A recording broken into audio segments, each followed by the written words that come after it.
Yo tout le monde, c'est la magie, c'est cool. Aujourd'hui on se retrouve pour une nouvelle vidéo et on va aujourd'hui apprendre à faire le tour de la carte fantôme. Voilà. Donc pour ça vous pouvez utiliser un jeu de cartes qui peut être emprunté, hein, c'est-à-dire qu'il n'y a aucune préparation à l'avance. Voilà. Hop, je vais juste enlever les deux cartes de présentation. Et voilà, on est parti. Donc pour la carte fantôme, vous allez dire à un spectateur, je vais juste les mettre un peu plus loin pour qu'elle sorte du champ. Ouais, on va les laisser là. Un spectateur de vous dire stop quand il le souhaite. Par exemple là. Voilà, donc là en l'occurrence c'est le valet de carreau. C'est pas important que je la voie, hein, c'est pour un exemple. Vous êtes pas. C'est pareil, si vous la voyez pas, franchement, bah justement le tour sera mieux. Donc voilà. Donc là je vais rebattre les cartes dessus.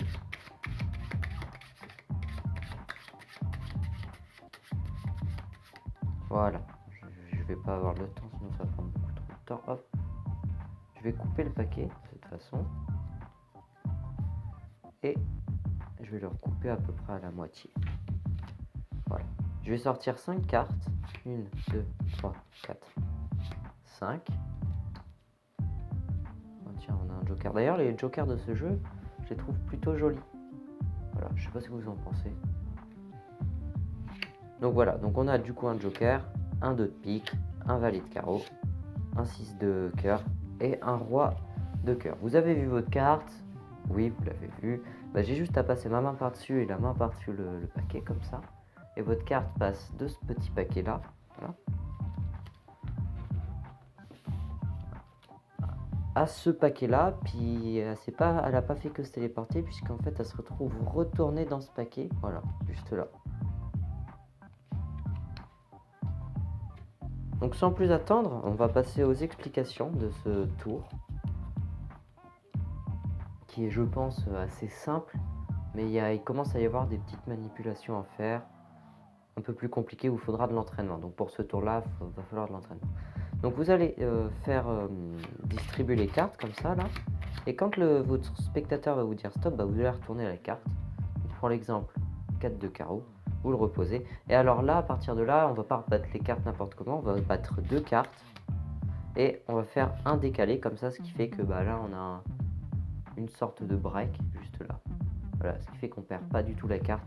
Après vous rebattez les cartes un peu n'importe comment dessus pour pas qu'on ait l'impression, vous voyez, parce que si c'est comme ça, bah, le spectateur il va savoir qu'il y a un truc. Donc on bat bien les cartes n'importe comment, on y va en avant, en arrière, hop voilà.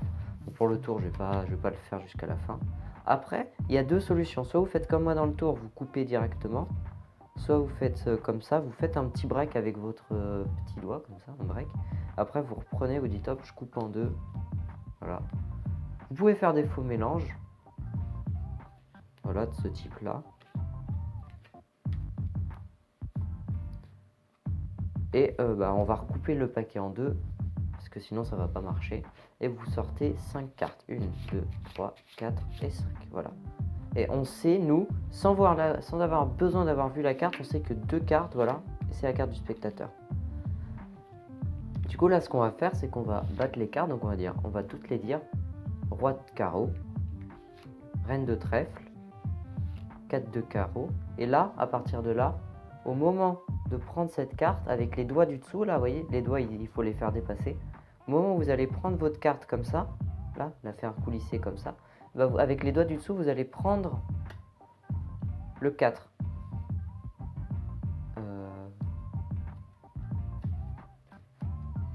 Voilà, comme ça, on va refaire. Et pour aussi, j'ai oublié de vous dire, il faut bomber les cartes et les mettre bien en bas de la main. Et quand c'est le 4, quand c'est la carte du spectateur, vous la posez juste sur le bout des doigts et vous la rondez pas, enfin vous la rondez. Vous faites pas un arc avec, voilà, vous la posez simplement comme ça pour qu'il y ait un espace. Pour simplifier le moment où quand on va chercher la carte, voilà. Et il faudra un peu d'entraînement parce que si vous n'avez pas trop d'entraînement, voilà, la carte peut venir un peu comme ça. Et donc là, après, voilà, vous faites passer les cartes. Vous refermez le paquet. Et après, vous dites, voilà, avec une passe magique, la carte se téléporte de là à là. Donc en fait, il n'y a rien de magique jusqu'au moment, du coup, quand on a mis, voilà, la carte. Vu que les cartes, on les a prises comme ça, bah, au moment où on l'a mis, bah, elle est retournée. Hein. Et du coup, quand on referme le paquet, elle est retournée au milieu du paquet. C'est un tour assez simple. Mais ça va demander un peu d'entraînement pour que tout paraisse fluide. Même moi, des fois, j'arrive à me rater parce que bon, voilà. Même si ça fait pas mal de temps que que je commence à le faire, ça fait 2-3 semaines que je le fais, que je le connais et que je le fais.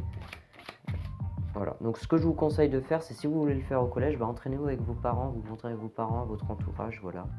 Comme ça, ils vont vous dire sans vous foutre de votre gueule que oh bah là, il y a eu un problème.